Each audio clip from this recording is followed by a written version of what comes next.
From Carolla One Studios in Glendale, California, and brought to you by Bet Online, this is the Adam Carolla Show. Adam's guest today, Vinnie Tortorich, and sports marketing expert, Danny Cortenraede. With Gina Grad on news, Bald Brian on sound effects, Jeff Cesario with the sports, and now, he'll just love you, then he'll set you free. Adam Carolla. Mike probably had a lot of patience to zoom in with. Probably a family going through divorce. I don't know. Whenever he quotes lyrics. We talked about that yesterday. With Mac Davis. Oh no, I know we talked about it. I'm saying it's never out of left field. Okay. When Mike, who prepares the opening statements, quotes a song, it means he's super busy. I get it. That's what I'm but I want to saying. say at least it came up on the show. Baby, I sung my fucking lungs out to that song not 23 and a half hours ago. So believe you me, there's no podcaster in America who's more familiar with that. I still stand by my, he always has a context. Like he pulls it out of something. I stand by. I appreciate that's the mom in you. Bring it. And it's bringing out the man in me. Wait a minute. That's going to be the foreigner. Oh, no. Oh, no. Oh, no. Now we know tomorrow's intro. Good day, Gina Grad. Good day to you. And Bald Brian. That is so cool. Vinnie Tortorich in.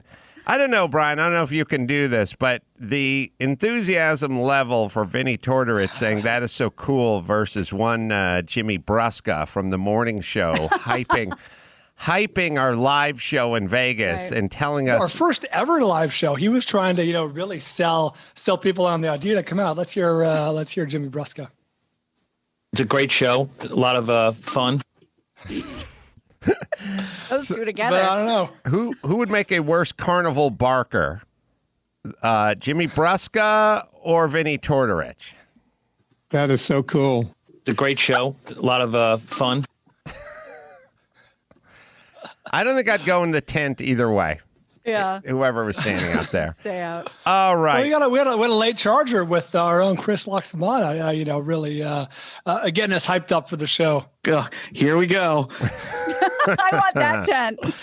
All right, so I got things to talk about. We got a couple of phone calls up there. We'll talk to Vinny about everything. We were musing on why was Trump so fired up for the debate? Why was he talking over Biden? Why didn't he step back and let Biden essentially answer some of these questions? And some of the questions were allegations, and some of them probably wouldn't have looked real good for Biden if he'd given him more time to answer. But he didn't, and we're speculating as to why he didn't. And Brian has found a satisfactory answer, which we haven't heard yet, but Brian will share it with us. I came across this in my timeline. This is an article from Politico where they're interviewing members of the Trump team pre-debate. This is from a little while ago. And Chris, can you put it up on the screen? The one part that's not going to be satisfying is there's a little copy paste, blah, blah, blah thing over there. But basically, I'm going to summarize it. You can read almost between the lines. Basically, the Trump team had a strategy, a very, strategy they believed in, which was they wanted Trump to, they identified trigger words for Biden. Like they wanted him to trip up and stutter. They wanted to literally trigger his stutter, which is a classy move, but they wanted to trigger his stutter. And they did watch Democratic debates and previous debates and studied what words and phrases and topics would trigger him. Mm-hmm. And so they got Trump to try and interrupt him, fluster him as much as possible in the hopes that Biden would trip up, stutter, look like, the dementia patient they've been painting him as. Didn't work, but it was a strategy. It was like a strategy they established early, and clearly Trump stuck to it. But the trigger words like Niagara Falls, lemon meringue. You can see it right there in the highlighted section. They're trying to identify words or phrases that trigger him to quote unquote reboot, basically start over again, stutter, have to back up and reestablish his point. But then that would mean Trump was identifying those trigger words? I don't know if he was doing it. I'm sure there was a team doing it and feeding him, rehearsing with him words or phrases or patterns of debate, which is the interrupting, the being bombastic.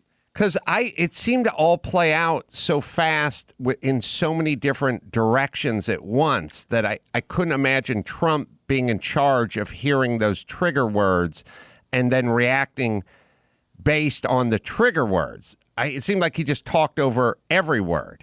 I'll quote Andrew Dolan, who posted this, who resurfaced this article from Politico.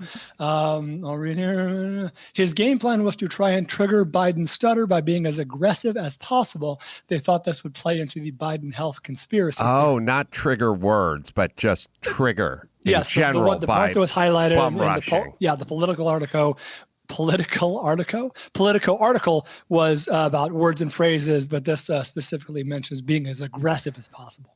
Because first off, it was so scattershot and without direction and consistent.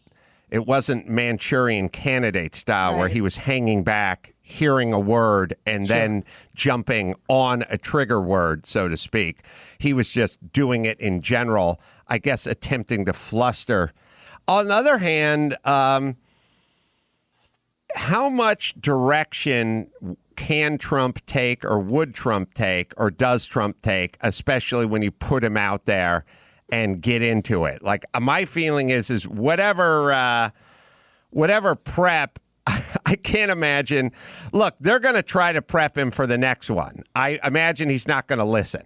You know what I mean? Like, I don't think they can get him to do anything. So I have no idea if a strategy can be deployed with Trump in advance. You either has a good night or he doesn't. I don't know that he can be coached. I know they probably think they can do that. We'll see if it manifests in the next appearance.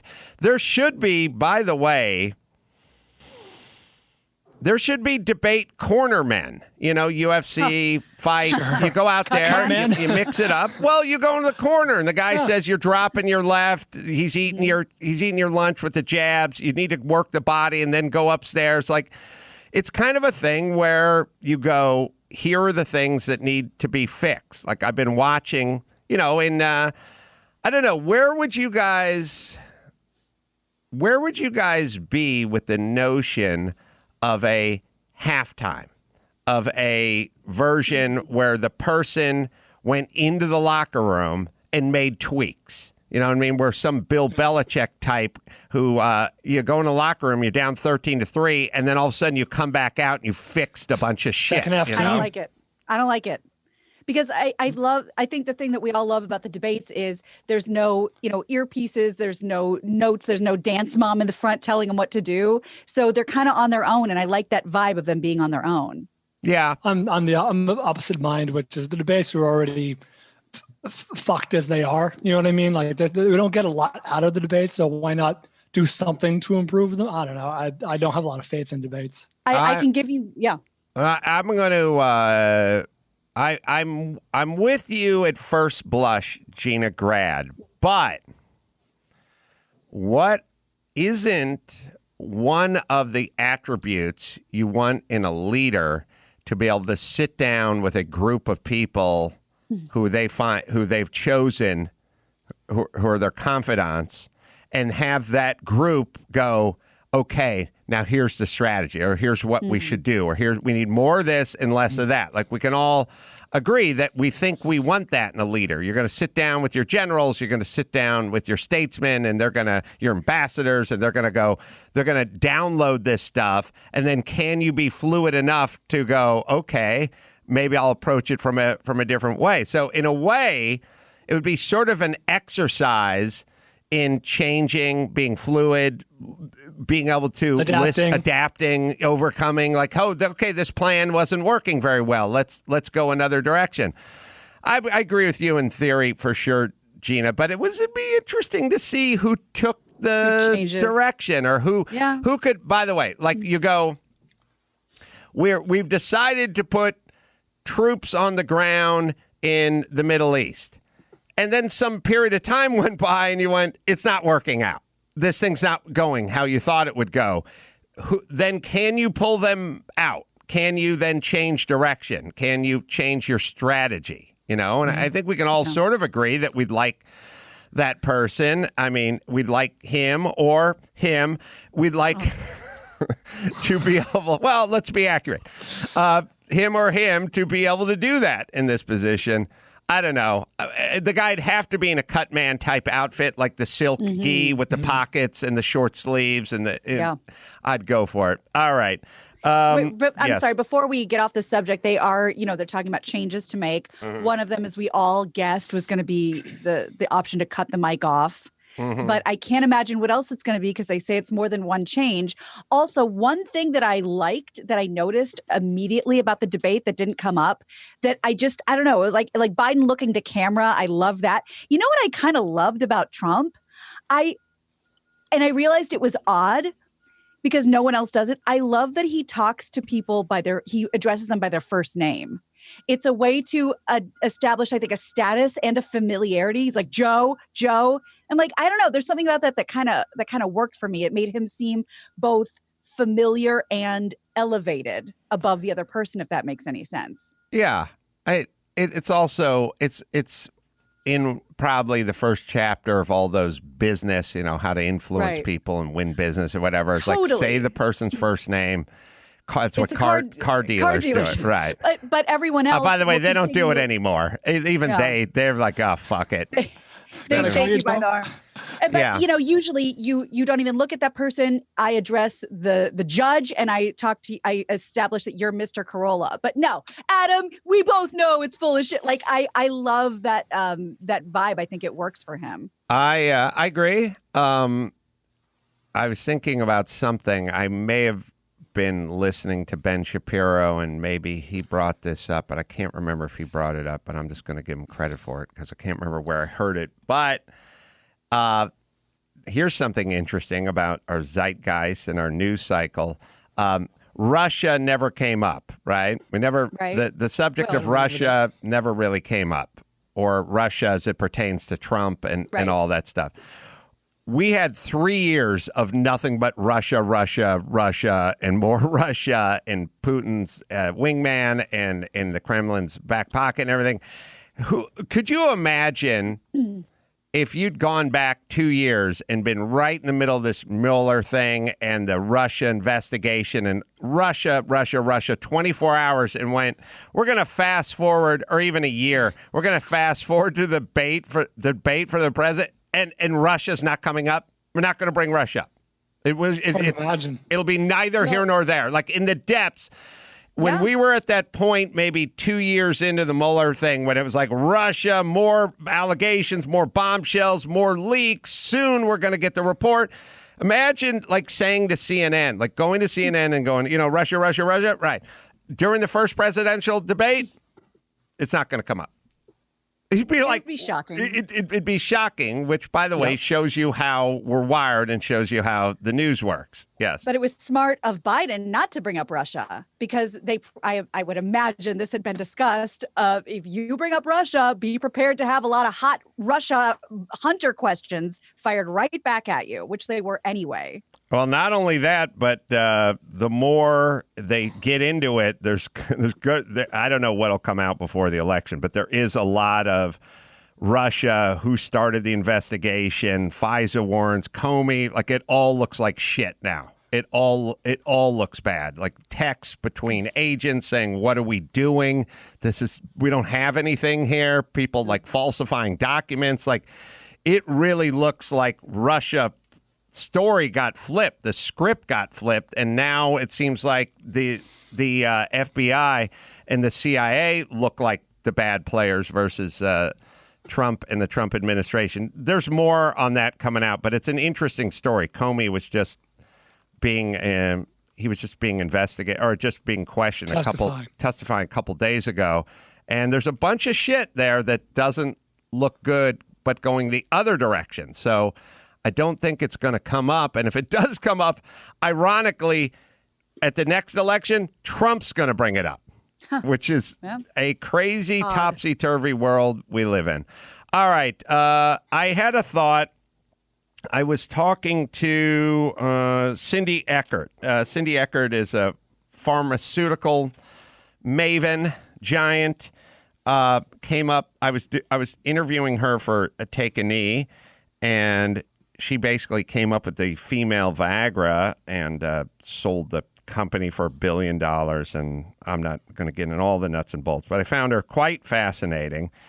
And she said something to me which made me really think, which is she's trying to fund these upstart companies for female entrepreneurs. And there's a lot of women who have a lot of ideas about products and pharmaceuticals, especially for women. And it's a burgeoning market, so on and so forth. It's an interesting discussion.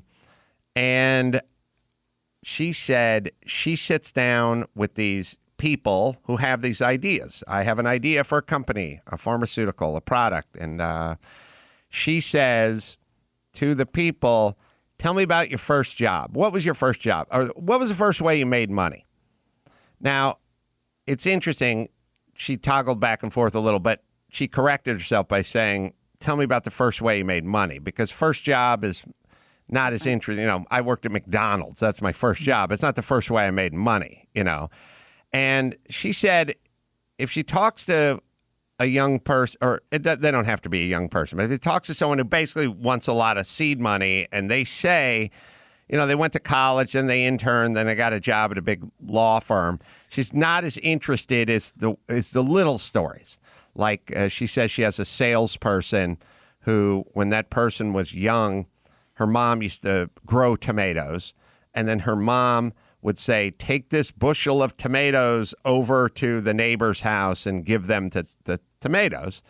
And then she would take it over to the neighbor's house and then sell them the tomatoes because she didn't want to give them. She saw an opportunity. Now, obviously, she's 9, but that's the person you want at 39 is your salesperson, right? So then I started thinking about, those stories, that not young entrepreneur, but just that motor, you know. And I said, you know, when I was 9 or 10, I wanted a unicycle very badly. I knew my family wasn't going to buy me a new or used unicycle, or anybody, to be fair to them, a unicycle. But I know that Grandpa Al Lewis's oldest son, Dave Lewis, had an old beaten up one in the backyard somewhere. I remember from a couple of years ago when he used to go play at their house when I was a little kid. He seemed to have this old unicycle, and I wonder if he wants it. I wonder if he wants to sell it. And I got hold of him, and he said $10. And I was like, I went to everyone in my dad's apartment building in North Hollywood, and I said, $1 to wash your car. And most of them said, yeah, fine. And I just washed 10 cars on a Saturday, took all day out in the back, like the carport kind of bad apartment-y thing. I washed everyone's car, got my $10, took it right over to Grandpa Al Lewis's house in Van Nuys, got my beat up. It, had a flat tire and the seat was busted kind of thing, but at least I got my hands on my unicycle. And she said, yeah, that's what you're looking for, that kind of thing, versus I got a job at my uncle's law firm, Right. And so I started thinking, well, what stories do we have? Like, I wasn't that much of an entrepreneur. I didn't know where to go or what to do, but I did know if I wanted that unicycle, I could just go clean 10 cars on a Saturday and I could get that unicycle. And then I realized that, that's a good way to hire people based on those kinds of stories. And I then went back to thinking about my drug sniffing and my my gunpowder drug and whatever sniffing dogs, finding them at the pound, and thinking, what breed of dog makes the best drug sniffer? What breed of dog makes the best airport dog or gunpowder dog? And then realize I'm seeing all different breeds of dogs at the airport and at wherever the security. Not the German Shepherd canine, police dogs, but when it comes to sniffing stuff out. And then I saw that story I've shared with you guys before, that they just go to the pound and they find the most enthusiastic dogs. And those are the ones they hire, the ones with the motor. And then I realized, what's different with an employee? You know what I mean? Just, you want the ones with the motor, not the breed, not the ones that are bred for stuff, but the ones that have the motor, the enthusiasm. And then Where does that enthusiasm come from? How do you graft it onto people? Why are some people literally dogs? Like, that dog don't hunt. I mean, think about all the people you know that fall under the heading of that dog don't hunt, right? They just can't do that. Yeah. They just, it's like anyone could do anything, but they're not going to do anything because they just don't have that motor. And then what is enthusiasm? How do you do it? I think how do you graft it on? How do you cultivate it? I think it's a little misnomer when people go, well, if they find something that truly sparks their imagination, then they'll be enthusiastic. And it's like, I don't know. Yeah. They will be for 5 minutes. Yeah. Sit around waiting for inspiration to strike. That could be a long wait. I feel like the people who have a motor just have a motor, and you just point it in any direction, and it works. And the converse is true. So I don't know, Brian, Gina, I haven't thought about. Do you have early motor stories? It's like sucking dick, man. Yeah, don't worry about the breed. Just look for enthusiasm. Yeah, Somebody that's it. that? Oh, you're getting your dick sucked. Sorry. Yeah. Oh, sorry. By dog. I'd switched. I'd gone the other direction with it. My first job was, bagging groceries at the grocery store. But you're talking about that hustle kind of thing. I think I was 11-ish. My parents were had just bought in the house in San Carlos, the one that I grew up in, and they were remodeling part of it. And it felt like every day during the summer, I was home, obviously. Every day during the summer, there was 8 or 10 pickup trucks parked outside. Guys doing sheetrock, guys doing electrical, and guys doing God knows what. I was 11 years old, but I knew that I could, just kind of walk around the job site. When they're on lunch, like car wash. The same thing as car wash. I think I charged $5 or whatever it was, but that's a captive audience for a long period of time. They get to know the kid, which was me, and they kind of it's more charity. It's not $5 is no big deal to them, but it's like, hey, $5, I'll wash your car, and I think I made close to $100 over the course of that summer. It's big money for an 11-year-old in 1989. Most of the $5 was paid out of your dad's change bucket that's in the master bedroom. I know construction guys that just walk in there and get $5 worth of quarters. Give it to the bald kid. I recognize the balding. How dare you? Gina, no, that's a very good example of they're there. You can offer them something. They're not going anywhere. The same guys for weeks or even months. Right. Gina, what do you got? I started laughing right when you mentioned this because, okay, I didn't totally understand how commerce worked. I knew I wanted to make scrunchies and sell them, but admittedly, I was very, very little and didn't know if you were supposed to sell them for more than you paid for the materials or less. Once I got straightened out there, I went into my mom's dresser drawer and I found as many t-shirts as I could find, and I cut them in strips, and I went down to the basement in the sewing machine and I figured out how to thread the bobbin and do all the sewing machine stuff. And I was little, and I sewed them together with the elastic inside and a little not paper, safety pin. And I had just a pile of scrunchies I had made with different colors, different designs, really cool. I was so excited. I took them upstairs to show my mom. I had made them myself. I was going to sell them to my friends. And she goes, "Where did you get this material?" And I said, I found shirts in your drawer. Oh boy. They were her college t-shirts, her business picnic t-shirts, her reunion t-shirts, all the beloved things she had been saving. And once she decided not to kill me because she was fucking furious, I made all my scrunchies, and I sold them to my friends and to my friends' sisters and to my mom's friends. And that was the first time I ever made money on my own. Do you feel like you carried that over into anything in terms of the entrepreneurial spirit? Because I'm also trying to think of two of my best friends growing up had jobs, saved money, put away by the time we got to be seniors in high school, had some astronomical amount in the bank. And when I say astronomical, it'd be like $2,600 or something. But $2,600 to me, who just literally never had more than $8, max.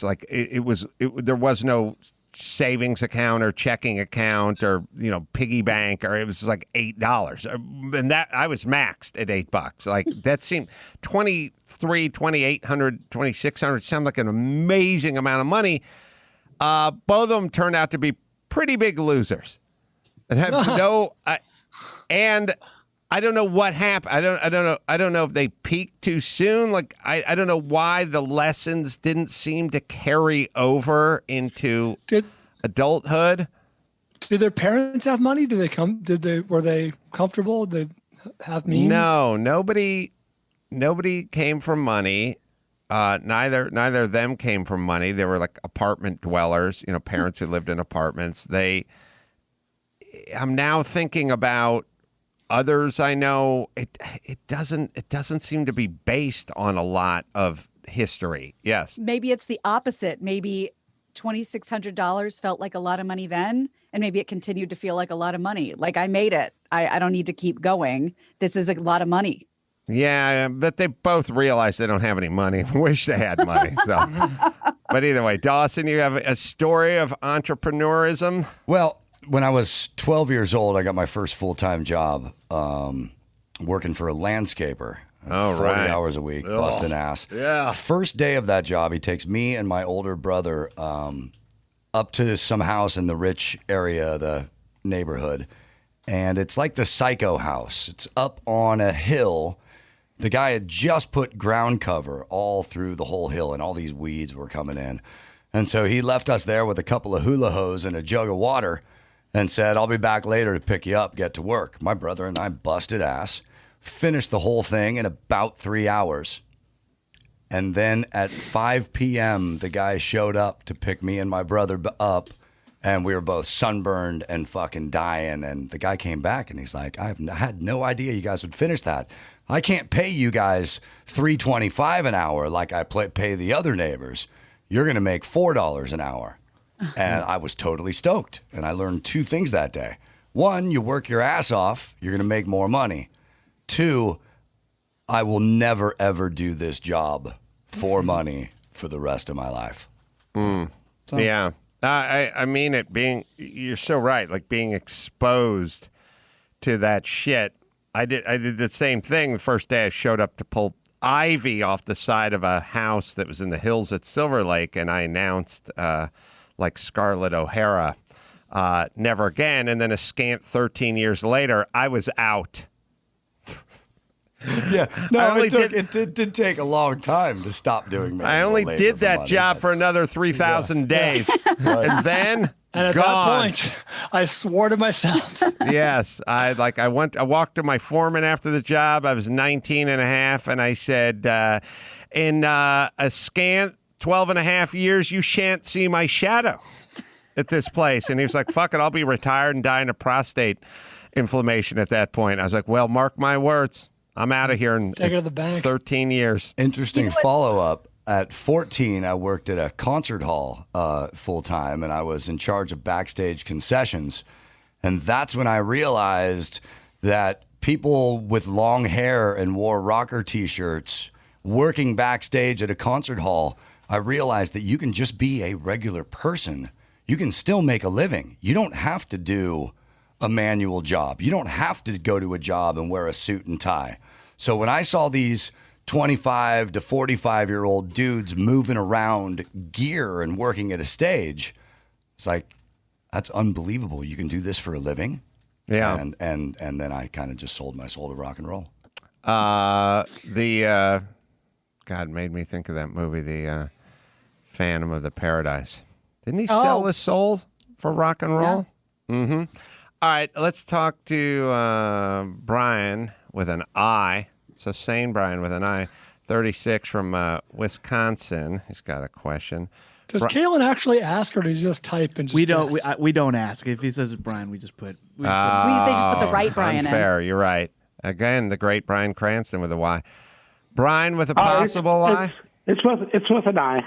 Well, he's It's calling with an from I. Wisconsin. You know what I mean? If he's calling from Mill Valley, that's a different conversation. Thank you. Yeah, I'm calling from Cedar Lake, Wisconsin. You got a question? Best way to protect your private property nowadays? Yeah, because I posted something on Twitter a while back when Brian was having his health problems, and he was having trouble eating. And I posted on Twitter, why don't you try eating a dick?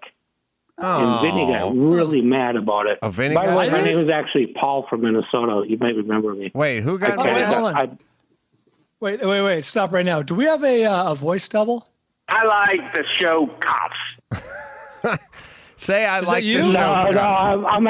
I bought a burner phone just so I could call in here. Oh, this is Paul from Minnesota. He's on our no-call list. He bought a burner phone.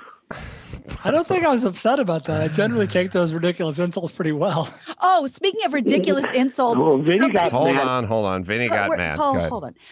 I got the funniest insult, and I don't even know if it was said with love or malice, but I laughed so hard I had to retweet it in such a Brian Bishop move, because Brian retweets a lot of those. This one genuinely made me laugh out loud. I had to show my fiance. I posted a selfie with my mask on, because that's how we have to do it at my other job when we go to the common area. And I just, it was just me with a mask. It was no big deal. And at the time, like, I don't know if it was just the way I was looking or the way I did my eyebrows that day, because like every female, we pencil them in. And everyone's like, oh, pretty, cute, nice mask. And one guy said, your eyebrows look like the stock market.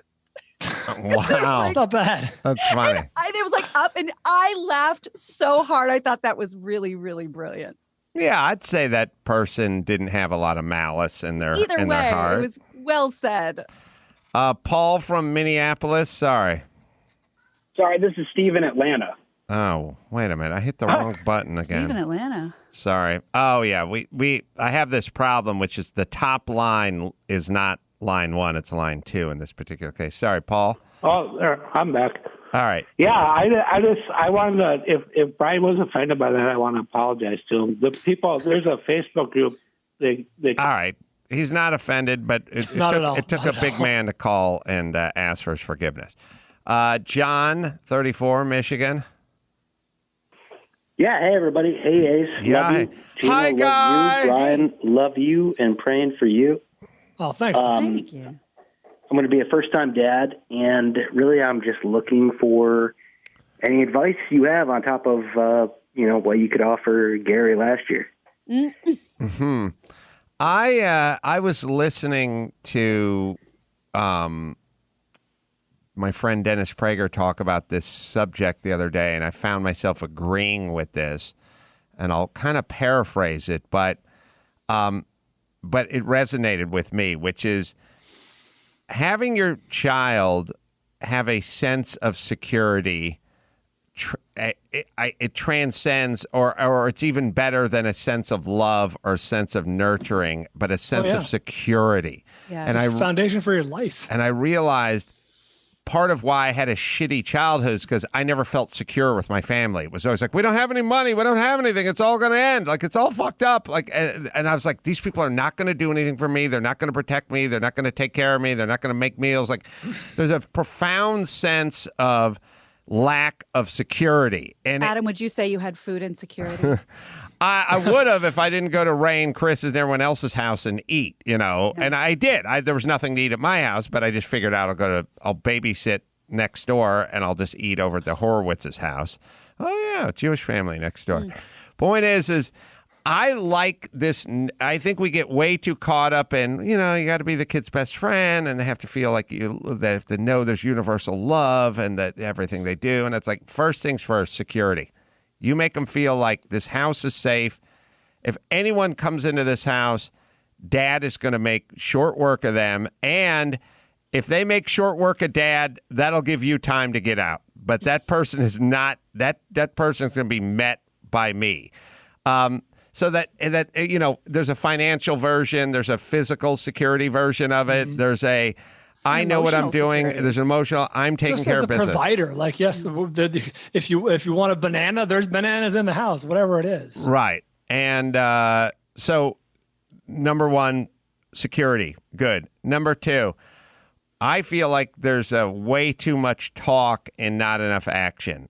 Your kids have to see you in action. They have to see you taking care of business. They also have to see how you interact with other people. They have to see how you interact with your wife. Mm-hmm. They have to see with strangers. Strangers, waiters, people on the phone, customer service. Someone who cuts in front of you in line. Mm-hmm. They need to see examples. I think there's way too much talk and not enough examples. The amount of deadbeat dads who are like, yeah, but he knows I love him. It's kind of things like all the way from Florida. He knows you love him, even though you're 6 years late on your child support payments. Like enough of this, what they know or what you tell them. Don't tell them anything. Act it, live it, just be that. Once you do those two things, you don't have to worry about what they understand or walks and talks and I'm going to confide in him and he's going to confide in me. You just live that life. I think the best thing, it's a little different for moms, but not much. I'd say the best thing you could have for your dad is respect. You just go, I respect that guy. I respect the way he lived. I respect the way he treated others. I respect the way he approached work and what have you and everything else. And, conversely, the kids that don't respect their dad, like when they, the ones that are cheating, the ones that are lying, the ones that are spending whatever money that was supposed to go toward getting a new roof and buying a Corvette with it or something like that. There's a disgust that those kids have for their dads.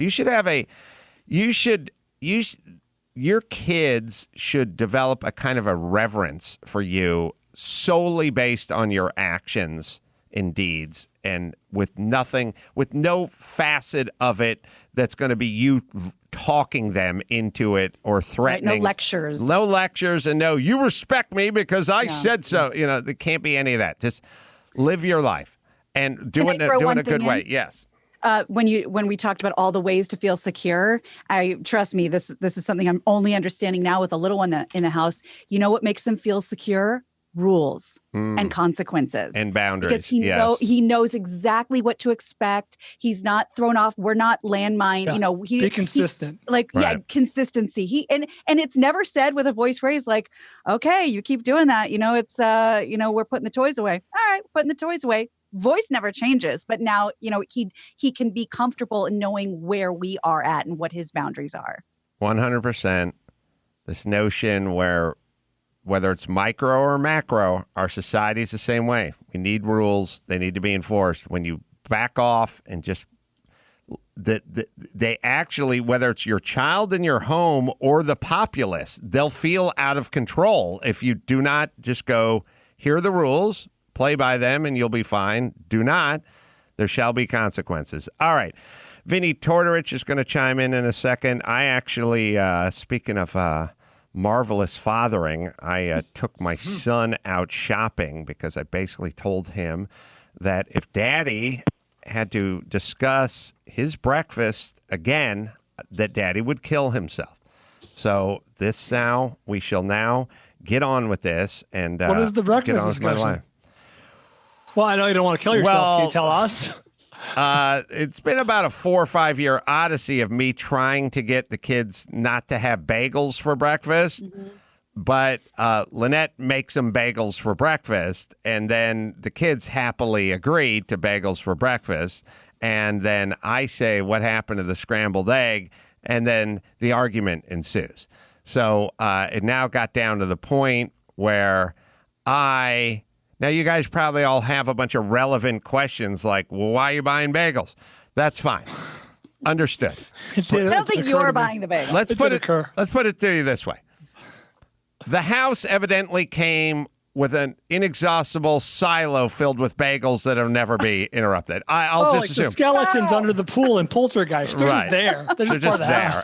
Or the nanny's buying them. Either way, they're there. And my plan is to figure out some plan that doesn't involve morning bagels. And I finally ended up just taking Sonny out shopping. But the good news is when your kid gets old enough, you can finally go, Jesus Christ, you know the information. Please, let's stop going through the dance of the retards. We're going to go to the market, and I'll tell you what took place during that trip to the market. First, I'll tell you about Tommy John always push yourself. That's right. I was just talking to Sonny about what's our deal for the winter in the freezing swimming pool. How many times you getting in and how we going to work this deal? And he said never, but we'll work it out. But let's not take that discomfort and bring it into your pants. No, Tommy John, real comfortable. That is Tommy John. Start every morning with your underwear and make sure that underwear is Tommy John.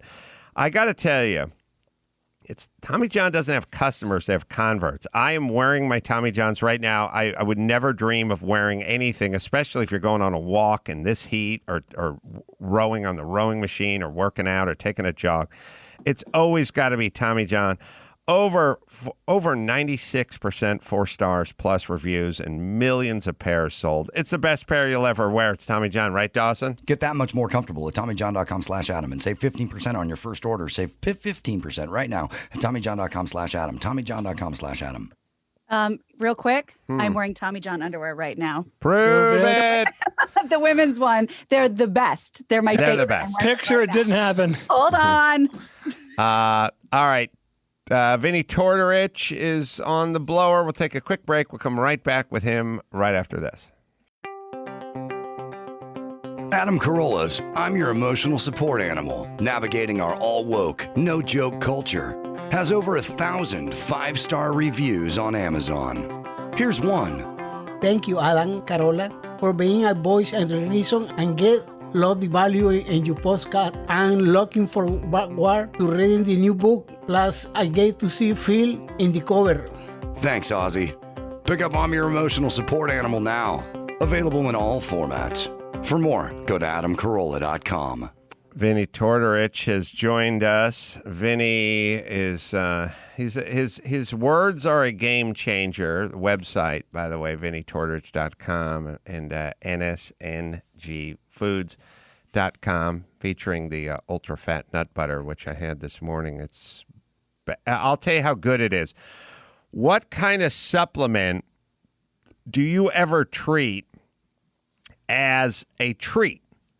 Like, I'll find myself in the kitchen at night, going to get ready to go use the rowing machine, and I'm like, I want something tasty. Like, I want a little treat, and I'll open one of the nut butter packets and just have a hit off it as a treat, not as a fuel punishment, or not as nutrition, just like sort of as a treat. So God bless you on those. You hit it out of the ballpark, Vinny. Thanks, Adam. We let me know when you run out. I'll make sure to get you more, and then I'm going to put you on a subscription when we catch up. Those things are so popular over at NSNG Foods that we're still 2 weeks behind. We can't seem to catch up. I've never had a product do what the ultra fat product is doing. Although I came up with a new product. And I want to thank you, and I want to thank Gina Grad, who talked about this on the news the other day. And you know me, I'm like a Japanese guy. I hear something, and I'm going to just make it one step better and put it out for cheaper. And Gina, you mentioned the other day that my birthday was the same day as Gwyneth Paltrow. And I started thinking about that, and I went, wait a minute. I can do candles scented like my balls. Let me write that Happy down. birthday to us all. Yes. And listen, I mean, I know this might sound crazy on the surface, but I see scaling this up because I can have, just out of the shower balls. I just went jogging balls, kayak balls, musky, right off the bicycle. There's a line of candles here. Oh, you're right. That's a great idea. Happy birthday. Wow, what a great idea. So, Vinny, I took Sonny shopping. You realize I'm not a comedian. I took Sonny shopping because I couldn't take my 4 or 5 year odyssey of trying to get him to not eat bagels or porridge for breakfast. We ended up. I know Vinny's shaking his head because in Vinny's world, he's like, but I told Lynette not to give him bagels. She doubled down. Right, she doubled down. But it's kind of your fault for telling her that, if you think about it.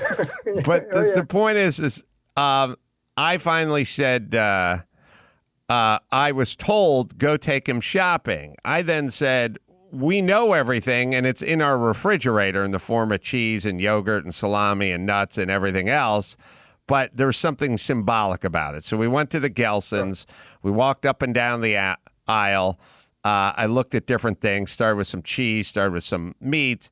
At some point, we're in the cold section, the refrigerated section, and I was looking around for some of those, just crack an egg into this thing and mix it up and put it in the microwave. There's a couple of prefab sort of protein-based things that are out there that may or may not work in Vinny's world. At a certain point, Sonny pointed at a chicken pot pie and said, how about that bad boy for breakfast? And I said, no.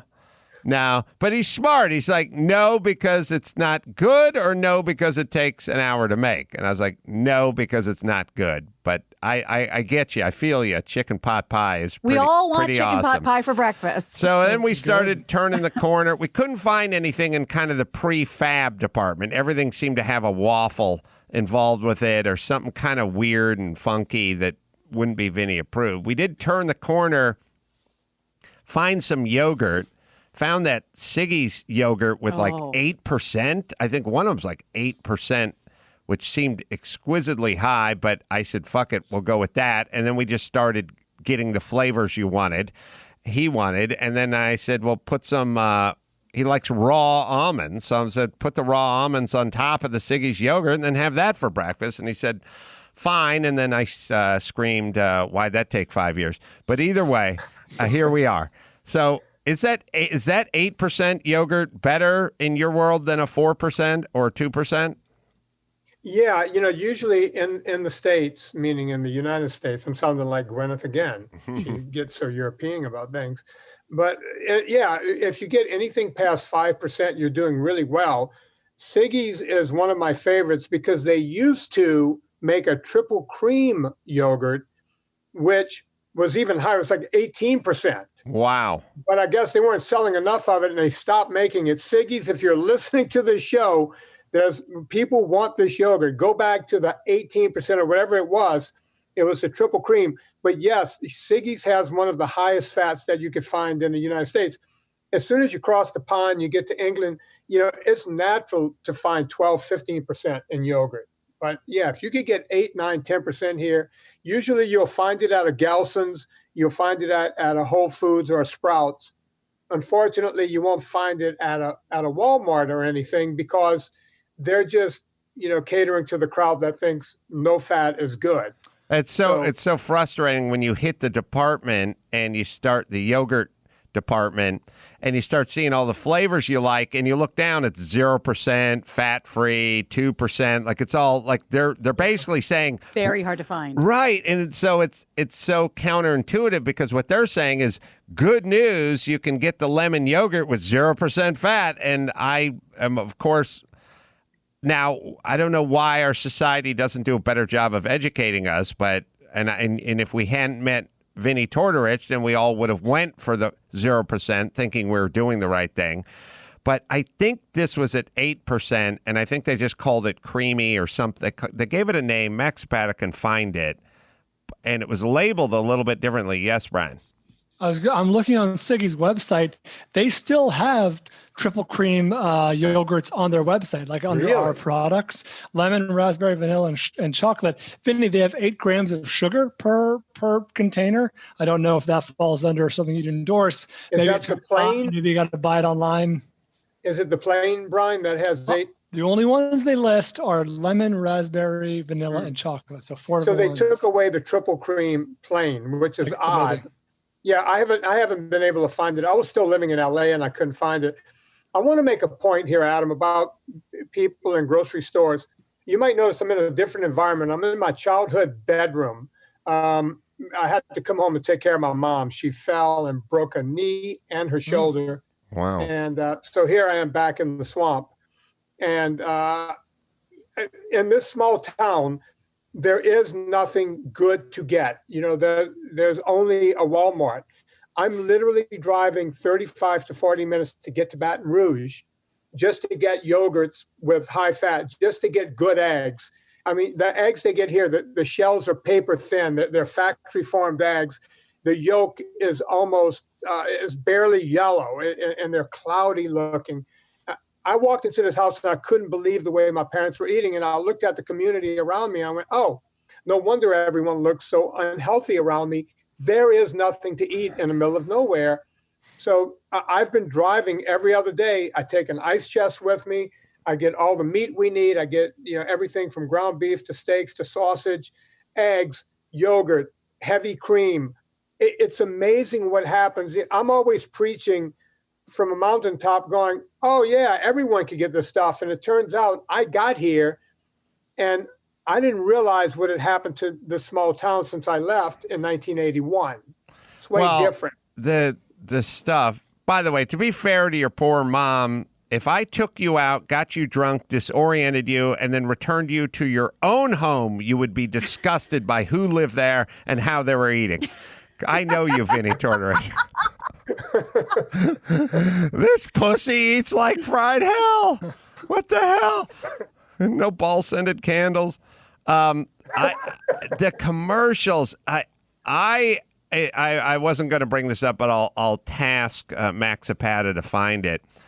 The fast food commercials are overwhelming now. They're just beating us over the head with them. They're killing it too. And we were talking last week about the Pizza Hut hamburger, cheeseburger pizza with ketchup sauce on it, and the taco pizza. But so here's the thing that's interesting, Vinny, and I want to know if you think it's a little bit of a watershed moment, and Gina and Brian, your opinions as well. The Burger King commercial, Chris. There's a one Burger King commercial. Well, first off, the Burger King commercial has a sort of new de facto spokesman, and that guy's morbidly obese. He's the black guy with the gray in his beard, and there's a shot. His face looks all right, but when you pan down, you just see his huge gut just slopping over. He's kind of the new guy for Burger King. Burger King has a commercial where that guy and others are driving through the drive-in. It bothers the shit out of me because they're in the same car. They obviously they put the cameras in the car and then they swap the woman for the man, but I can tell the upholstery's the same in the car. It bugs me. And then that same guy, now the same guy's in the Burger King. There's also one. So this guy's in the Burger King, he's out of the Burger King, but there's another Burger King one where they just say, what's in a Whopper? And the guys like close their eyes. The people are either fat or look mentally insane, like homeless or something like that. Like we all agree that archetype of the 70s commercial where the good-looking couple who's fit as a fiddle is going into McDonald's and you go, right, that couple eats at McDonald's. They just went, fuck it. We're leaning into it. We're feeding our food. We have morbidly obese people. They all have diabetes and they're insane. Fuck it. Then they shall be in the commercial. Then we're not going to aspire. You can find the one or just show the one where the guy's going through the drive-through or either one. Whatever you got, Max Pat. It'll help. But Burger King's new guy is just a black man who is morbidly obese. And it's like, fuck it. Here we are. Oh, this is the one with the people.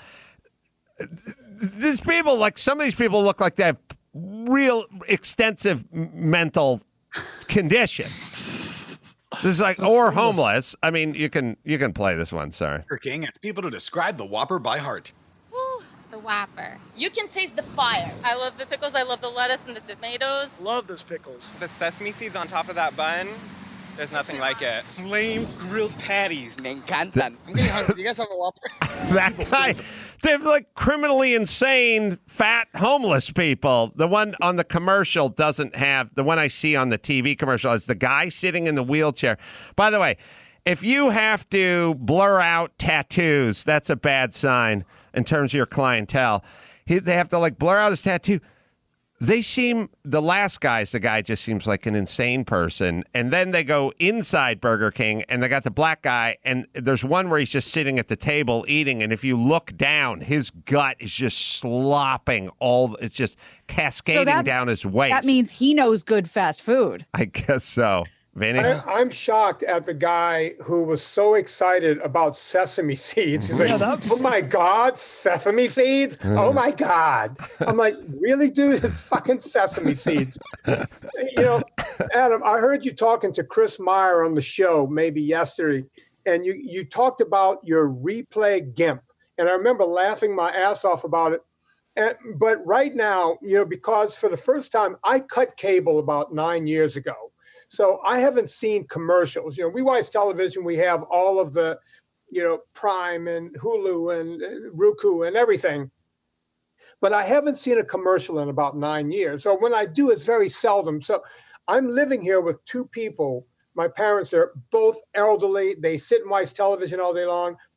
I'm watching commercials for the first time in my life, and I feel like you're replay GIMP. Because, it's like I'm rubbing my eyes going, okay, a lot of these commercials, they don't even use proper English anymore. That's just out the door. Everything is slang, and it's like, I'm going to get my so-and-so on, and I'm getting and I'm watching all this stuff, and I'm like, I hate to be that guy, but I am that guy. Have we come that far in society that we can't even speak in normal tones? Well, look, I watched the debate. We've jumped the shark. Yeah, Max had the big brother sitting in Burger King talking about a hamburger. I have it. So this guy is a food critic known as Dame Drops. Drops. Yeah, he's a YouTube celebrity. I love him. I knew that was him. That's the Five Guys guy. His That's right, yes. belly is, when he's sitting down, that thing is just slopping all the way down. That's how you know. He knows he got viral fame, 10 years ago, because he ate a Five Guys and went crazy over it, and he became a viral sensation. So they poached him. He looks like he's eating a Six Guys. All right, we'll play him. Five. Second. We invite food reviewers to learn to make a Whopper. The Whopper is 100% beef, flame, grilled, fresh slices of tomato. So you look down on that guy's shirt and it's just boom. All beef match. All thing missing about this Whopper is a second mouth. The Whopper, now on the two. If he had a second mouth, he wouldn't make it to the weekend. Number one. All right. So, Vinny, what the hell do we do, man? Everyone's out of control. These commercials are bombarding us. I mean, I don't know. It's such a tall order to tell people who are having a lot of difficulty in the discipline department, like, just don't do it.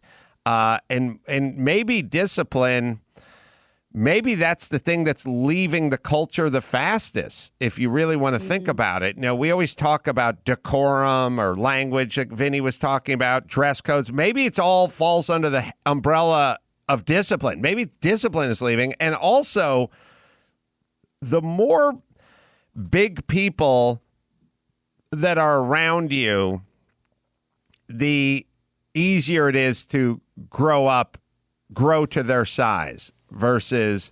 So as society gets bigger, that will then bring more large people into society. Yes. You're still maintaining status quo. There's no, I look different. Well, what's society? It is status quo, right? Right. Well, a few things. My wife has been an actress for a gazillion years, but as you know, a lot of actors make their living off of commercials, and she did, that's how she paid her bills for a long time.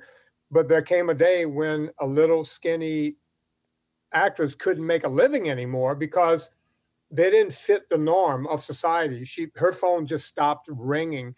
Now, I don't fat shame. I refuse to fat shame because I don't think it helps anyone. I'm trying to help people. So by saying, we need to fat shame these people, that will never work. And nor do I believe in it in any way, shape, or form. Most of my own family is morbidly obese. But let's take the same guy that we're just looking at Burger King who was chowing down on the Whopper. You can't tell me that guy's A1Cs are in a normal range. You can't tell me that guy doesn't have heart disease, type 2 diabetes. You can't tell me he's not on 5 medications. I dare you to tell me he's not on at least 5 medications. He's on Lipitor and Crestor and some other Tor. It's crazy what's going on. But we're taking that guy and making him a hero because he's telling us how much he loves this crappy hamburger. Now, I haven't had a McDonald's or Burger King burger probably since the 1980s.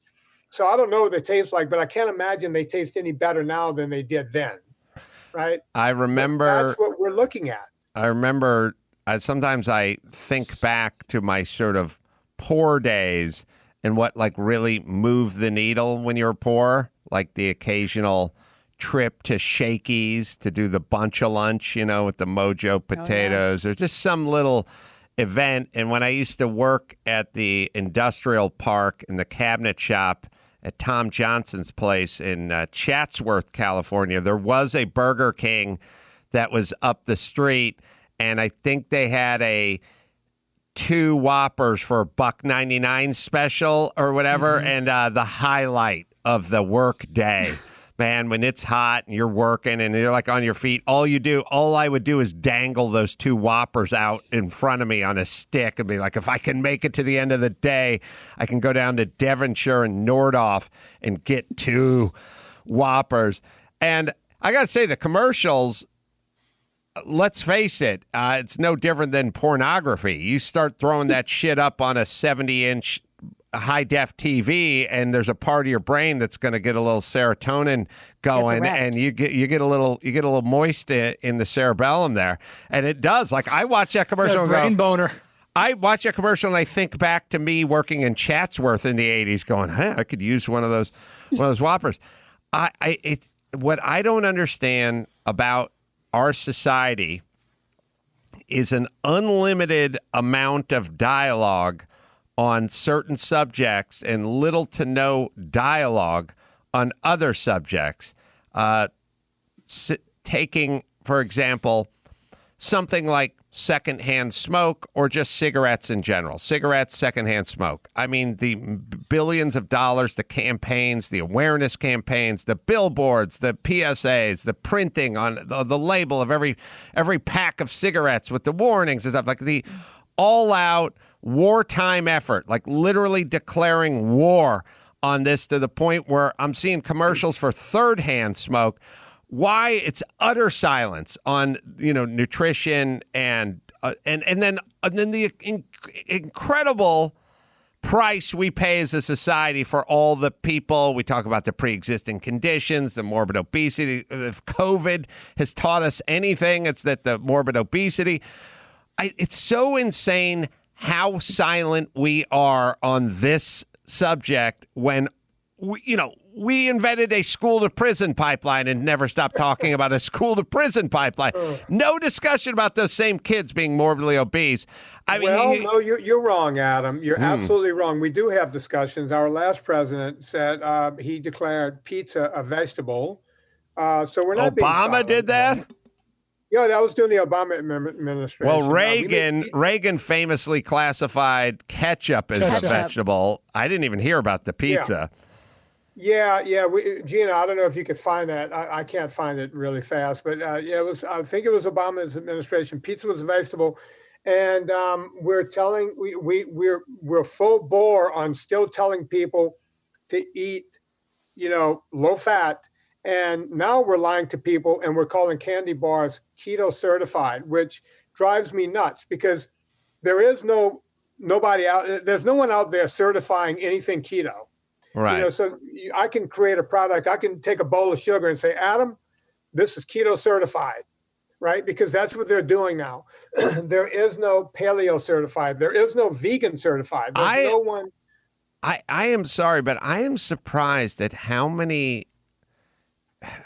I had this moment where, I always say, they always go, the suicide amongst cops is through the roof. And so everyone goes, oh, it's the stress of their job. And I go, wait a minute. If I was carrying a gun, I'd kill myself all the time. If I had a gun on me, I was at my house. Sonny was getting the steel cut oats for breakfast. And I was like, okay, we got to stop the oats for breakfast. We got to figure out something else for breakfast. And I said, listen, Sonny, no more oatmeal for breakfast. And then my daughter walked past me and she said, oh, my volleyball coach said I should have oatmeal for breakfast. And I thought, okay, I don't know what to do. How are we going to win this battle? How's this going to work? not. You know how many fucking nutritionists and certified whatever you speak to, and they go, what do you do for breakfast? I go, I get a big bowl of steel-cut oats. I slice up a banana. I put some honey in the top. Then I take skim milk. And it's like, oh, what are you talking about? The volleyball coach said eat. Of course, she's going to do what the volleyball coach said to do. The volleyball coach said eat oatmeal for breakfast. I'm there looking like an idiot because I'm in the kitchen as the comedian going, don't do the oatmeal. But the volleyball coach says, yes. What the fuck with this information? Is it a conspiracy? Like, what's up? What is this? Well, look, we back during the Great Depression, the first Great Depression, farms were too big to fail. Does any of that sound familiar from other depressions? Hold on, Gina. Did you find the pizza article? Sorry. I did. Essentially, what they were saying is a bill that was passed in 2011 would declare pizza sauce, like canned tomatoes, whatever, a serving of vegetables. Oh. So as long as you have that pizza sauce on there, you got your serving of vegetables in. Yeah. That's Congress, though, a bill that was passed. Yeah, 2011. He's saying under whose administration? All right. So pizza, vegetable.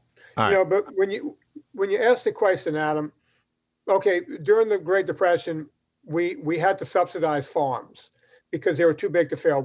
Our country still ran off of agriculture. So we subsidized these farms and we started growing all of this corn and all of this wheat because we have all this area to do it. And then we figured out that we were in the corn and wheat business. And since the government was subsidizing it, they're now in the business too, right? So everybody's in the same business. And then you have corn futures and, you have a stock market that's built on this stuff. And now we're selling it worldwide. Half the corn we use feeds the hogs that we sell, and pork bellies or something that you sell worldwide. So since you have all of this grain and we have to keep making it, they subsidize it. These farmers, if they had to make it without the subsidies, they would not. That's why it's so cheap. You could drive the price down and you just keep growing it. Sometimes the government will pay these people not to grow a crop. But why? Yeah, no, I get it. I get it. It's just in a day. So everyone's in cahoots. The government is not going to say, hey, we're going to start taking money out of our own pockets. And when you look at the biggest lobbyists in government, it's not the NRA, it's not any of the stuff. It's the food lobbies.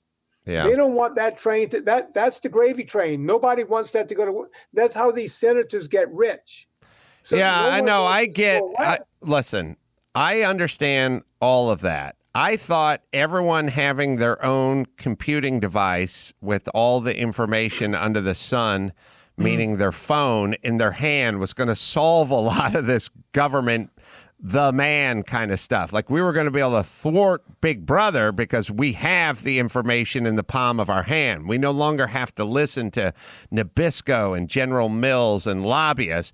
I got the real information right here on my phone, and yet not many people avail themselves of that information. Yes, Brian? I agree with you 1,000%. That was one of the things that drives me insane most of my life in the world. To that point, the Congress that passed this bill, the Republicans won the midterm election in 2010, and they had control of Congress in 2011 when this bill was passed. I agree with you, Adam. I fucking hate this misinformation. It's all right here. It's all on our fucking phones. It's all everywhere.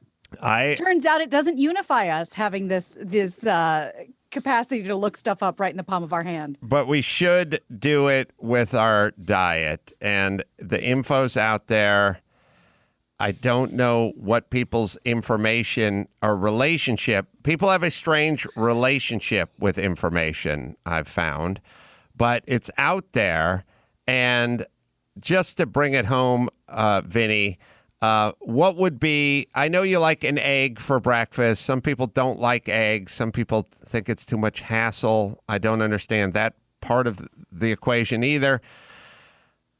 In lieu of an egg and in lieu of some cheese, some meat, so breakfast could be, well, the breakfast should just be MCT oil, right? And some high-fat cream or some real cream, right?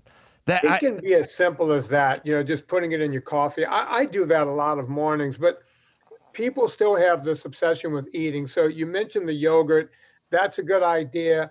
People who have a problem with dairy, avocados, even, if you whip yourself up the night before, some guacamole, you can make that. I got an avocado. I got an avocado question. Okay. Max Perry, you're going to have to find this.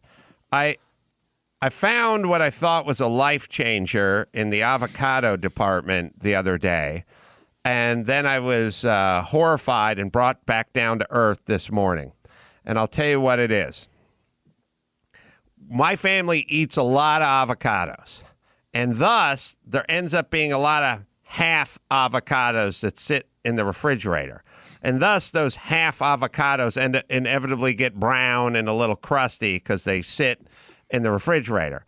And I came home the other day, and there was a plastic avocado that had a snap lid on it, and I popped it open, and the avocado half was inside of the thing shaped like an avocado, but it had a snap shaped like a half an avocado, flat bottom, snap lid at the top, and I thought, oh, this is ingenious. This is a way to take the half avocados and keep them fresh in the refrigerator, and not since the holders for the ears of corn that had 3 prongs and were shaped like ears of corn have I seen something the same shape as the thing you're actually eating be so goddamn effective. I remember those when I was a kid. My grandfather had those little prongs and they were shaped as ears, and they turn them around. So I woke up this morning, I opened the refrigerator, and I saw the half avocado made of plastic with the flat bottom and the snap lid, but it was sitting in the fridge and it was loose. I could see daylight traveling underneath where it should have shut. Now, I thought to myself, well, what good is this doing if it's in fact open? And I thought, not much good. And I thought, well, somebody forgot to snap this shut. And then I attempted to snap it shut, but I could not. And you want to know why I couldn't snap it shut? Because there was too much avocado left in it? It didn't make an accommodation for the pit. Mm-hmm. The pit, it's like a pregnant avocado, right? It was shaped perfectly, but the pit stuck out 3/4 of an inch and you couldn't snap it shut. And then I realized, well, wait a minute. When you cut an avocado in half, you twist it, and the part that keeps the pit is the part that goes back in the fridge, and the part that gives up the pit, that's the part you slice up and make your avocado half for on the side of your plate. So then I thought this invention is inherently flawed. I was also told that the pit helps it keep fresh. So you don't want to get rid of the pit and then put it in the refrigerator, but this thing has no accommodation and you physically can't snap it shut because it's rolling around on the pit. So now I need one of these Maxipata that's essentially pregnant, where it has a bump, a gurney bubble for the pit. Do you have this green? Oh, there it is. The one at the top. The one at the top has a pit knockout. Yeah, they have some with the gurney bubble pit knockout. All right. Tell Olga she's fired, and tell Matt we have to now get the one with the pit knockout. Okay. But so does keeping the pit in it help or not? I mean, I've gone through a million avocados and I've frankly never noticed a difference. My say yes, it does. It's supposed to help. I'm just too cheap. I just use a little piece of saran wrap. But my thing is what type of lunatic doesn't eat an entire avocado? That's another good question. Well, I don't know. We get these big horsey avocados. I mean, they're big chunk. My kids, half's acceptable. Yeah, my kids are. They're not going to down a whole avocado. When you get the Trader Joe's bag of the minis, that's a one and done. But yeah, if you're getting the ones from the trees in your backyard or something, that's a different story. I'm seeing that if you keep the avocado pit in, it really just protects right under the pit. So the exposed part isn't really going to help. So that you're just helping just like that little section. But as Gina's doctor friend once said, couldn't hoit. Yeah. All right. Vinnie Tortorich, the website, vinnietortorich.com. I mean, you can listen there and go there for podcast episodes and phone consultations, and nsngfoods.com. featuring the new ultra fat butter. It's a life changer, people. It really is. And of course, Fat, a documentary. Please watch that, streaming on Amazon Prime Video. Vinny, thank you for joining us as per usual. Thank you for having me on. And I just want everyone to know tomorrow when the show comes out on October 2nd, it will be the 6-year anniversary of PureVitaminClub.com. We've been running for 6 years now. Mazel tov. I think we have some specials over there. If people want to check it out, there's some kind of discount. So go check that out. Do we have to pre-order the nut butter or just order it and wait for it to come? You can order it, Gina. Once I get enough to hand out to all of you guys, Brian and everyone, I'll be sending it to you guys. Ooh, but, la la. You know, it's we're slammed. And it'll be coming to you guys. I take the vitamins every morning. Thank you, Vinnie Tortorich. And yes. I'm sorry. Can I say that my fiance is training for another marathon, so he's on the 2-a-day salt pills right now, the ultra salt. Yeah. Good. Please, people, partake and take care of yourself.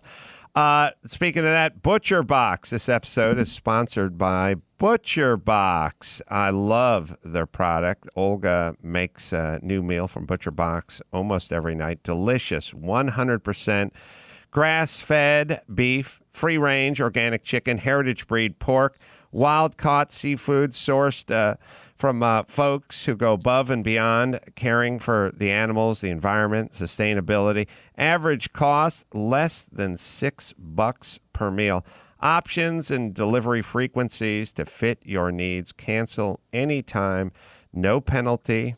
And they got the ground beef for life deal. It's back for a limited time. New members get 2 pounds of free ground beef in every order by signing up today at butcherbox.com/Adam. That's butcherbox.com/Adam. That's butcherbox.com/Adam. Get the ground beef for life and get going. All right, let's take a quick break. We'll come back and do the news right after this. Give me the news with Grad. News with Gina Grad. Breaking viral, all those crazy Trump tweets. Give me news with Gina Grad. Trouble in the Middle East. Celebrity drunk meltdowns. Need news with Gina Grad. The news with Gina Grad. Well, let's start out with some celebrity lawsuits, shall we? A former bodyguard has accused Kris Jenner of sexual harassment. And I don't know if you saw this on TMZ yet, Adam. Mark McWilliams, if not, you'll scoop him. Mark McWilliams is suing the momager, claiming he was subject to a pattern of unwanted and unwelcome sexual advances while working for Kris Jenner and Kourtney Kardashian.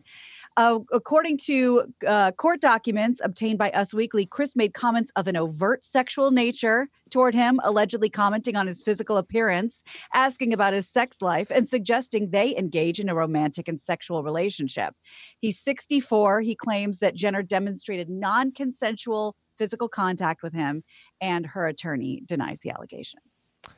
You know, the problem with how we're living and when we're living is you couldn't, under the guidelines that we've sort of put in place, you can't, it would all be technically correct. You know, there's no such thing as those kinds of people spending long time together.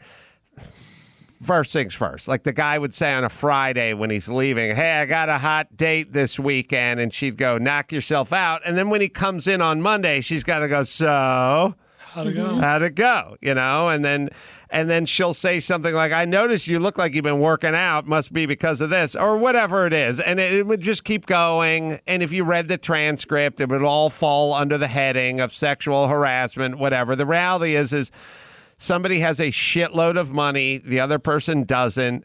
There were comments made back and forth. I'll guarantee this guy laughed at everything that was said, probably never felt threatened. And if you just think about any of those conversations that used to take place in the office, for instance, they would all fall under the heading of this. And now it's like, well, time to cash in. It's all technically true. You know, she did comment on his appearance more than once. It's all that shit. I mean, people comment on your appearance constantly on this show. I think Jay Moore did it yesterday. Like it's you know, I was thinking about all this fucking fakakta sensitivity training and all the racial sensitivity training and all the sexual sensitivity training that the Fortune 500 companies have to endure. And then I started thinking, so are we having less lawsuits now? Now that everyone has been through the training, wouldn't it be logical? Like, let's say the subject was CPR. Let's just say we got rid of all this fucking bullshit sensitivity training and all the bullshit sexual harassment training that all these companies have to go through now, even though they don't care, but they have to check the box for insurance reasons. If you took all that training and we just said, we'll take it and we'll just make it emergency medical attention, how to do a tourniquet, how to do chest compressions, how to do fire training and blah, blah, blah. Well, then 20 years later, you would see less deaths at the workplace because more people knew how to apply these techniques when their coworker choked on a ham sandwich or had a heart attack or whatever. This is more lawsuits since the training began. Since all this indoctrination came about, we now have more lawsuits. So how do you explain that? It would be like with all the CPR training, I would sit there and go, I didn't realize that time I was eating, I was actually choking. Right. Well, there's a lawsuit. It's a little bit of a Streisand effect where I imagine it has to be a certain percentage of people are like, in these trainings back in the day, like, oh, that counts as sexual harassment? Yeah, that's what I mean. Like, you're just giving them ideas. You're just saying, essentially, which, okay. Anyone who says anything that's unwanted, I mean, we're at the point where you can't ask people where they're from. Not in the sexual, but this is the racial stuff. Like if somebody has an accent, you can't ask them where they're from. It's all just it's a fucking cottage industry. It's not a move toward fixing anything, and it never helps. It always just fucking ends up going in the wrong direction. And plus, anyone who has money is eventually going to get sued by their bodyguard or their maid or their nanny or whatever. That's the way it works because it's impossible, according to the guidelines, to have that kind of relationship that's that intimate with somebody, literally your bodyguard, without them overhearing things, without them. By the way, they're going to be in the limousine after the girls go out drinking and climb into the limousine because you guys went down to Nobu on PCH and you had a bunch of cocktails and you all get back in the car and whatever you 6-year-old chicks were talking about with the one dude sitting in the back of the stretch limo with you and your buddies. You don't think something's going to come out a little inappropriate there? Yeah, and I get, I know this is the third rail all of a sudden, which is we're in a new era, but you mentioned a word earlier that sort of lit something up in my brain. You said he probably didn't feel threatened. When it's the other way around and like someone's big and lumbering and you feel kind of cornered or whatever, of course you feel a little threatened. What are the chances that he felt physically or even emotionally threatened by Kris Jenner and Kourtney Kardashian? He ain't, first off. With the great He's a bodyguard. He's a bodyguard. With the great Kevin Costner, if ever felt threatened by Whitney Houston. Number one. Number two, then you're in the wrong fucking profession if you can't handle a little threat or a little aggression, especially if it's invisible. Blah. Nothing worse than a pussy. Is there? Is there anything worse than a pussy? This guy's obviously a fucking huge pussy. All right, good. He's done. So he'll get paid out and they'll give him... That's his retirement plan. Yeah, that's his retirement plan. All right. Yeah. Mm-hmm. Well, I was going to follow this up with another something in the same vein, but we've been over it. Essentially, Paris Hilton is really doubling down on her efforts to get this Provo Canyon school shut down. Even though they're under new management, it's not the same people that were there when she was there, but she's banded together with a lot of former students, we'll say. And just so we know, the school is described as an intensive psychiatric youth residential treatment center. Because remember, we don't say reform school anymore, even though it's probably a little different. And she talks about that in her doc. So even though they're under new management, she wants the Provo Canyon School to pay for their... Well, maybe the ground is haunted, like a Indian burial ground or like something. a cemetery. Back to Poltergeist. Adam, it's only Provo is only 45 minutes out of Salt Lake. You got to swing by and take a look at the sights. I should swing by. What side of the arch is that on, Chris? Is that the north or the south side of the arch? Yes. Do we drive through the arch to get there, or do we go around the arch? I heard you can drive through it. Yeah. Oh, okay. All right. We'll find out. Yeah. We should go over there and just do a little surprise spot check. Yeah. I come Sure, in they'll there. let you right in. It's a Sears shopper style, Yeah.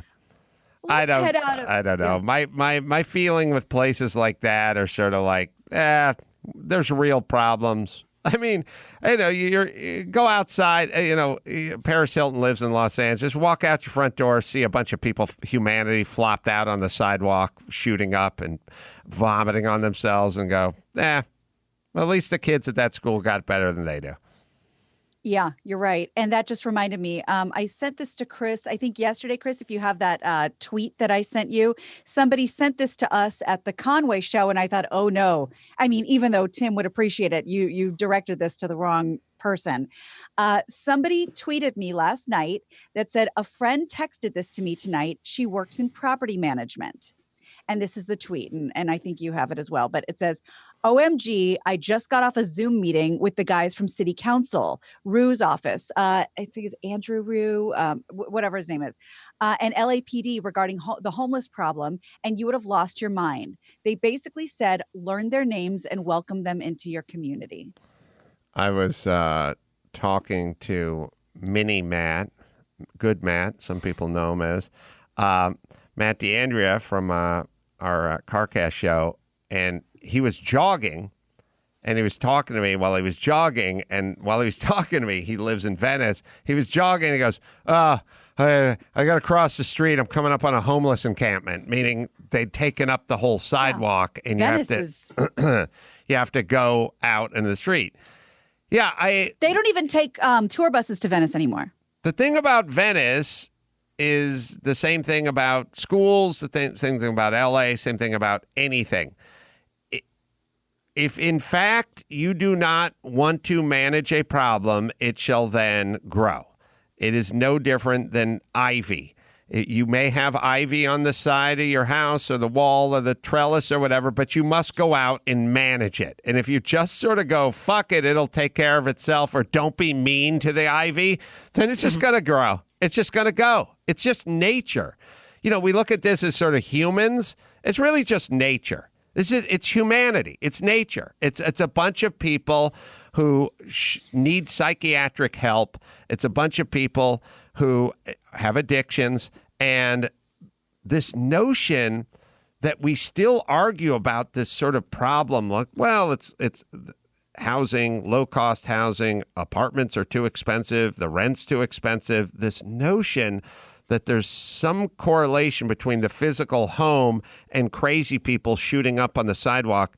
The fact that that's about all we got out of the experts seems criminally negligent to me. The amount, I mean, and sometimes they'll go, well, many are addicted, many have pre-existing emotional condition. Yeah, but substitute the word many for fucking all, and who do you know is of sound mind and sound body who's physically out of a job that's just flopping on the floor?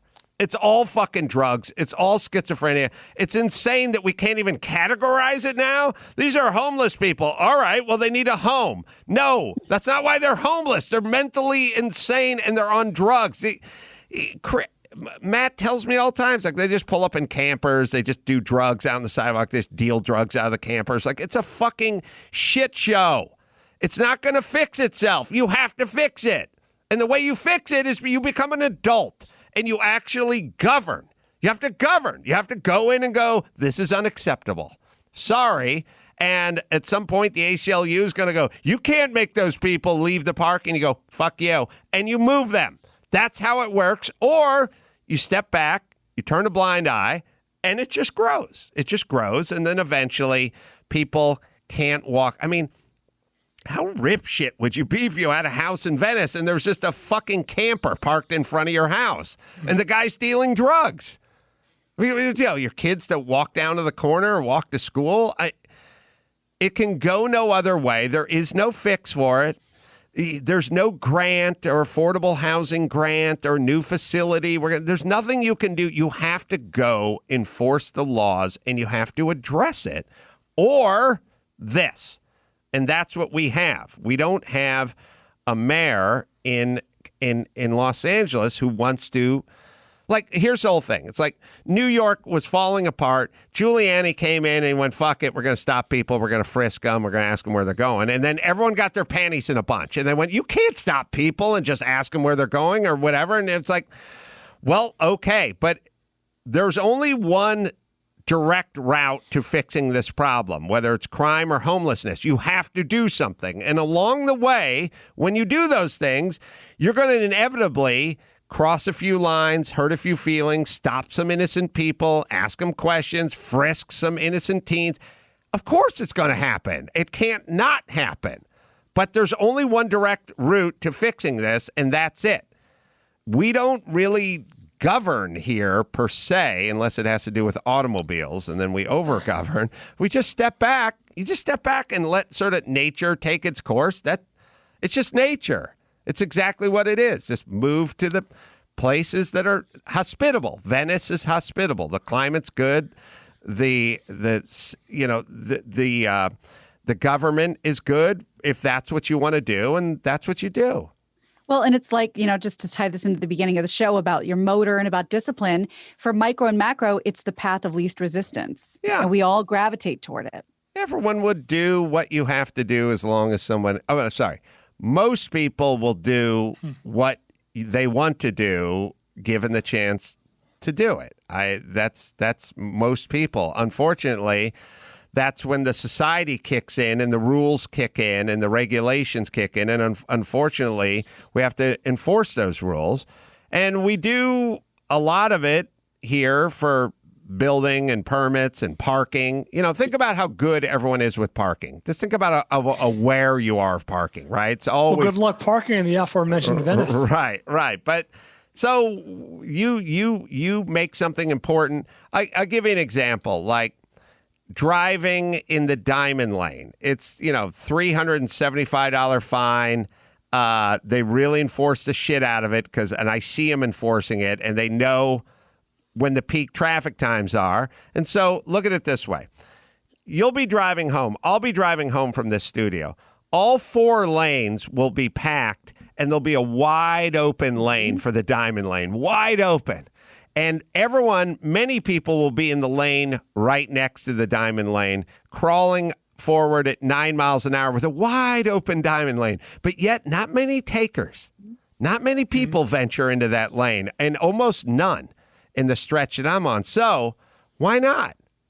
Why don't they do it? It's open. It's there.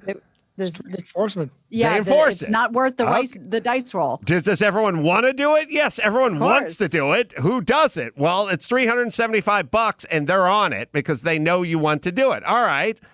So it works. At least the enforcement of the diamond lane works. People could argue the sanity of having an open lane with nobody in it in the middle of traffic, but okay, that works. On the other hand, what if they didn't enforce the diamond lane? The anarchy. We wouldn't have a diamond lane Yeah, anymore. there wouldn't It'd be be another lane. Yeah, everyone would just immediately pile into it. Yeah. That's how people work. That's how citizens work, sadly. So you let them park the RV out in front of the house in Venice, and they'll live there rent-free. All right, let me hit Geico, and then we'll do one more Gina grad.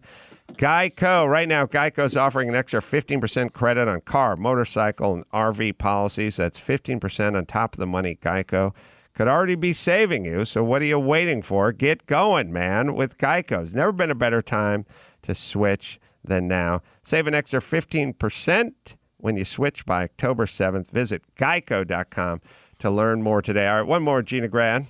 Okay, well, in terms of enforcing and in honor of Vinnie being on the show, this might be an interesting one in case you haven't heard. Mexico has one of the highest rates of obesity-related death in the world, and 1/3 of Mexican children are categorized as obese.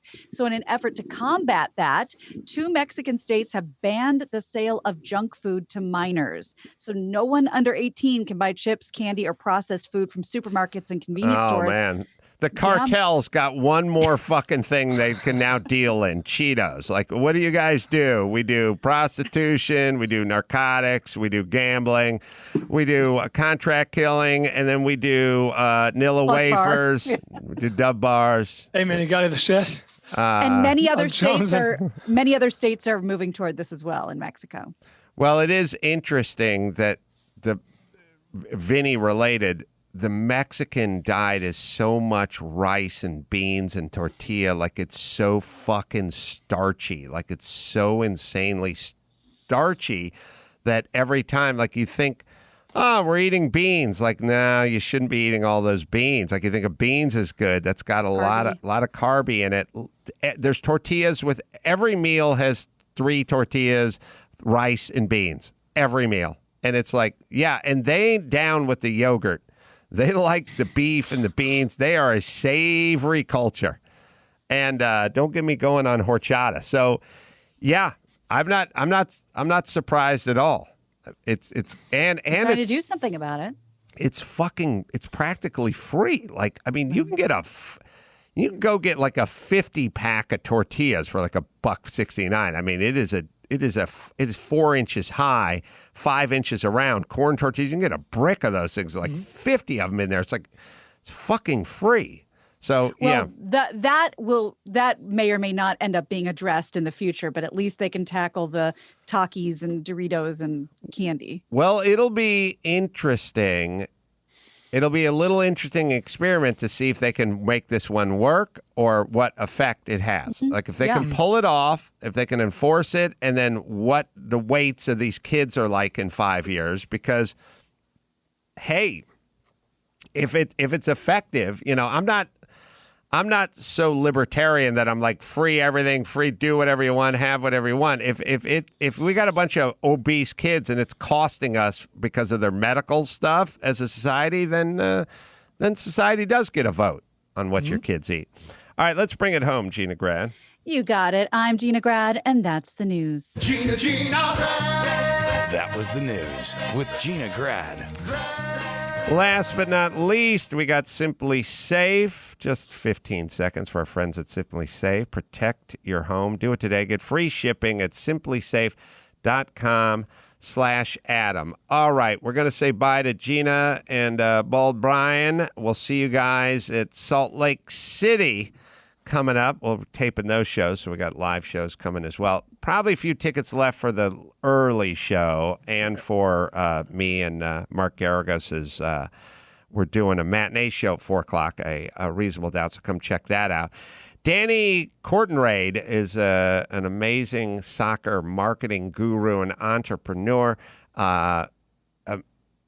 Just one of the most impressive guys you're ever going to meet. So we're going to talk to him. We'll talk to Cesario. We'll do the sports, and we'll do it right after this.